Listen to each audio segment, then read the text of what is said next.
MP seeds அதிகரிக்கிறாங்க. இந்த seeds வந்து மக்களவையில அதிகப்படுத்துறதுனால என்ன விளைவுகள் ஏற்படும் அப்படின்னு பார்த்தீங்கன்னா, நாம எல்லா விஷயத்தையும் சரியா செஞ்சிருக்கோம். மக்கள் தொகை கணக்கெடுப்பு, இல்ல மக்கள் தொகை கட்டுப்பாடுன்றத கரெக்ட்டா கட்டுக்குள்ள வச்சிருக்க நாம, இன்னும் டிக்ரீஸ்க்கு தான் ஆகும். என்ன அப்டின்னா, இப்போ நமக்கு 38 சீட்டு, 39 சீட்டு அப்டின்றதுலேருந்து நமக்கு ஹையரா தானே வருது 11 சீட்டு அப்டின்னு சொன்னாங்கன்னா, இல்ல. அது தப்பு.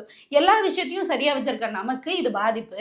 அங்க எல்லாமே சரியா நடக்கலன்னா கூட, நம்மகிட்ட இருக்க பாதி விஷயத்த புடுங்கி அவங்க கிட்ட குடுக்குறதுக்கு சமம்.